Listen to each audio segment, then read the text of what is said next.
Hey guys, J77 here doing a update on to some of the things I've been working on.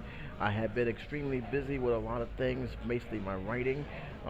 So basically I'm doing a lot of blogs, also a lot of my own projects that I'm doing on the side. But I might as well tell you what's going on with G Plus. I have actually finally decided to do the Google Plus and only the Google Plus. I do have a Tumblr, but I don't really go into it. It's not something that I make a everyday thing to write blogs on Tumblr. Plus, there's a lot of other stuff there that doesn't really rub me the right way. It's not what Tumblr's doing; it's what other people's doing on that site. So it was best to leave it alone. Plus, I wasn't getting any traffic anyway. Not that it really matters, but for me, it was just not worth my while to do Tumblr. I still post from time to time, mostly my videos, but other than that, I don't really blog there anymore. Um, Google Plus is a little bit different because of the following reasons. One, a lot of people who I associate with Manic Expression and Compocast is there. They some of them do post there, some of them do not. But I have a more better chance of getting my work out there than I would probably with Tumblr anyhow. So I decided, you know what, since Google wants us to use all their products, whether we want to or not. Uh, I might as well just use it, utilize it. It's there. Might as well just take advantage of it. And for the most part, I can see something that I can actually use to work on. Connect with some of my fellow friends, let them know what's going on. Because from lately, I've been noticing that the video traffic hasn't been what I expected. Not that it really matters to me. I don't expect big views on my videos anyway. But I notice more than ever that it is down to even zero, at least one or two. I consider that normal, but when you see zero, it starts to concern me whether or not MJ Knight have actually brought up a very serious situation where they have updated themselves so much that now they have missed a piece where those who all describe to me don't even know I'm posting videos. It's something that I'm keeping an eye on, but hopefully that will change once I start giving updates as to what videos are out there, and that way they can actually, when they have a chance to see it, watch a good time. I am trying to utilize the video sharing part of Google Plus. You know, the one that you do a live stream on, and I did a test run about a few months back, and it worked it fine. Everything worked it fine. When I tried doing it again, and I actually wanted to do it as a special entertainment roundup stream and a special What's News live stream, it's having all sorts of problems. They tell me keep installing this, do this and that, but I'm still not getting connected. And I'm kind of wondering if it's from my side or from Google side, because I did try to connect with it, and for some reason my computer just simply won't take it. So I'm gonna just do a little bit of spring cleaning with my computer, get some of the junk I'm not even using anyway out of there, and see if that's will lighten the load and actually allow this software to actually be on my computer. Keep in mind, it never had this problem before, so this is something that is completely out of the blue, completely out of nowhere. But I'm gonna be checking before, because the last time something like this happened and I made one mistake, I end up losing all my work. I'm not trying to have that done twice. I'm still pretty bitter of that because I was locked out of one of my channels, as some people actually remember. But this is a little bit different. It's not hurting anything else I'm doing on YouTube, but it is becoming a problem where I can't do any particular live stream. And I checked everywhere, and it looks like everybody who's coming up on live stream doesn't seem to have that problem. I have looked to see if anybody have had an issue with it, and so far it's been very little to even no complaints. So obviously it works. It probably just my PC in terms of memory compatibility. So I got to see if everything's all right. If I'm actually, do I need to close down certain tabs to do it? With that being said, I am going to utilize the that part of the Google thing. This is something I've been, dying to work on for a while.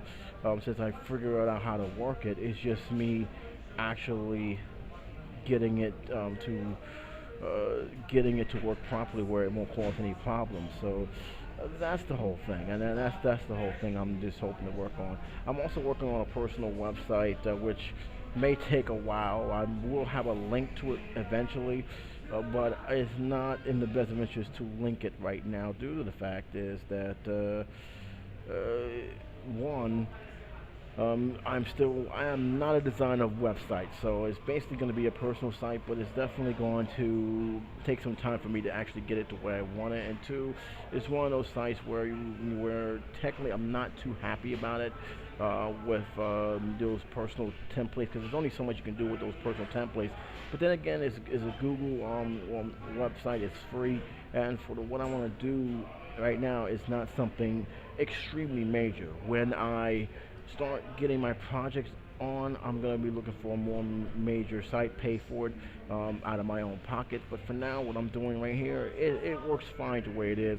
It's just about me navigating, understanding the pros and cons of being a web designer, because that's exactly what I'm doing. I'm designing my own web here, which it's not. It's more easier said than done. It takes knowledge to actually design the web so that way it can be functional. So if you do see it on G Plus, don't click on it yet. Don't click on it yet. I'm still working on it. What you're gonna pretty much do is say I see the introduction, but that's it. It's not ready. So just keep that in mind. It's not ready. But once it gets ready, I will make an announcement. I'll write on the blog, on the forum, as well as on G Plus, and that will pretty much serve as a hub for my personal stuff that I haven't posted anywhere, whether it be either videos or blogs or my personal writing. It's basically going to be somewhere from my personal writing, just to give an idea of how the style of a writer I am. To pretty much linking up with my the sites I actually work with, maticexpression.com, comicbookcast.com, steamboat.com. Those are the sites I actually want to proudly promote and get more traffic because I truly strongly believe what they're doing. A lot of people, ordinary people like you and me, just posting their work, having fun, enjoying themselves, and these guys are very good guys. And I don't regret it. Not a minute goes by where I will do everything I can to help these guys out. So that situation is going down. Already posted the first flashback review of the season. I'm going to be planning to record 3 more. Pretty much I'm going to keep it minimum to probably 1 or 2 videos a week. October, it will pretty much go back to its normal flow of videos.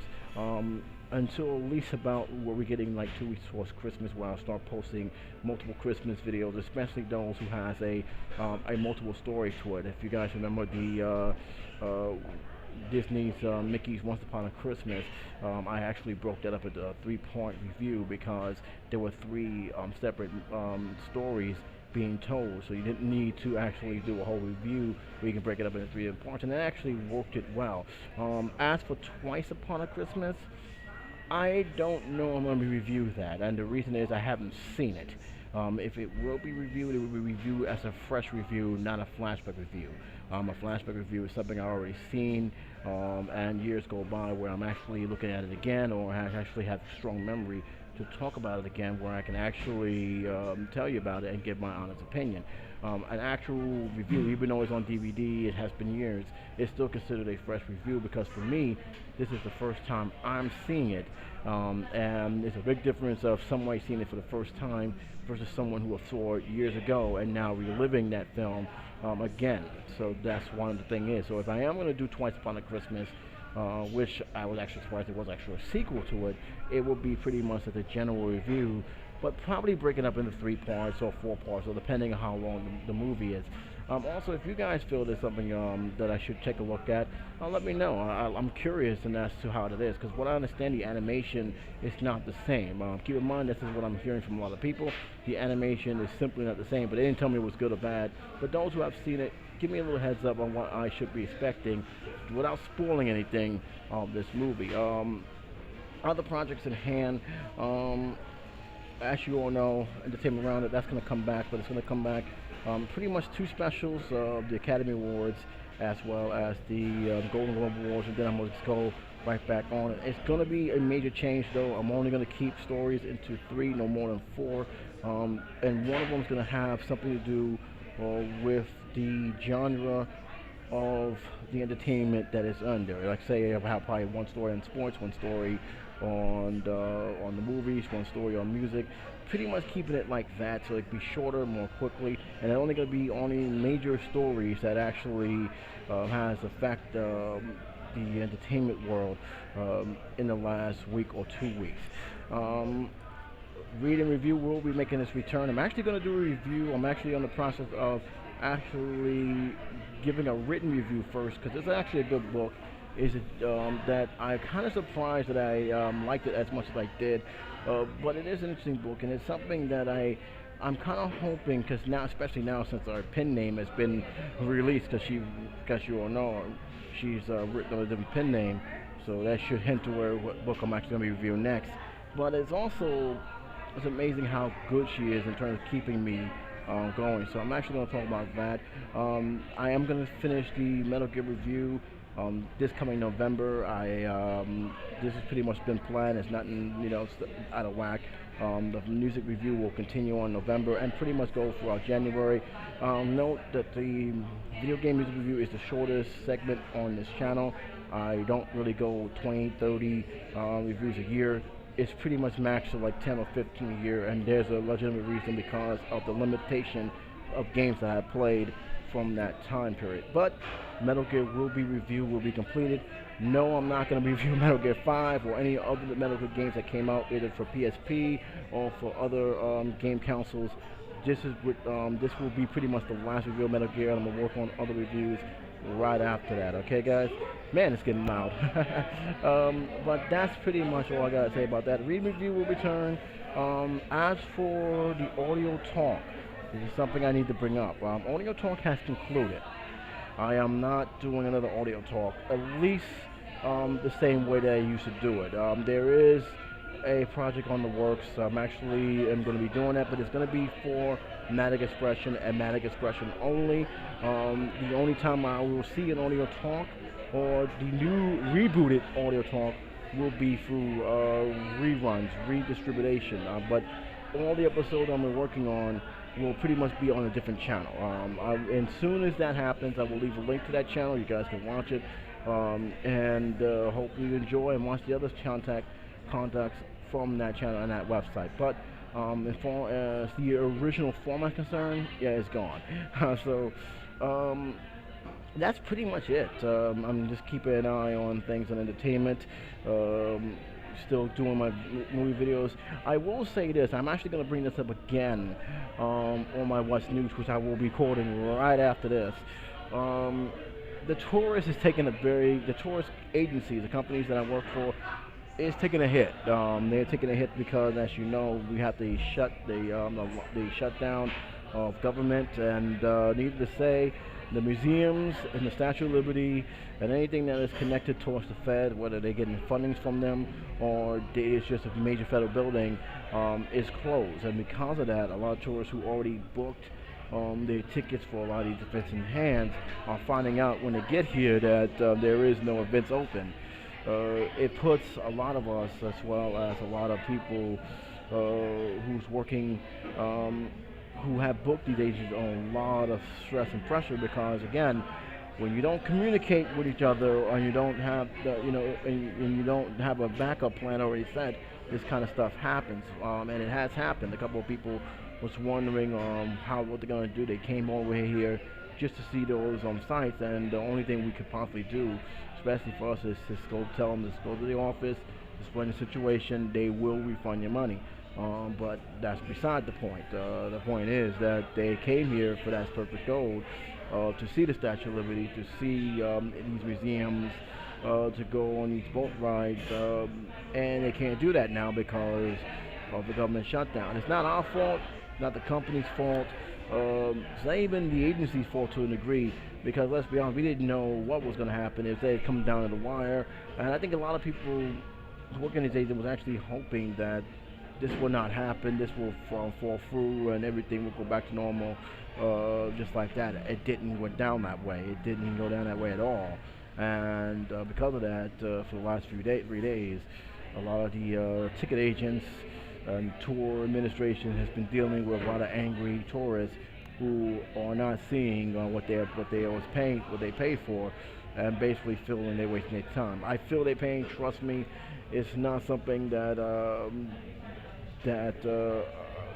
anyone in here can imagine. These guys spend a lot of money. These guys spend a whole lot of money, and they are basically being told that we can't do anything about it. That's on the feds.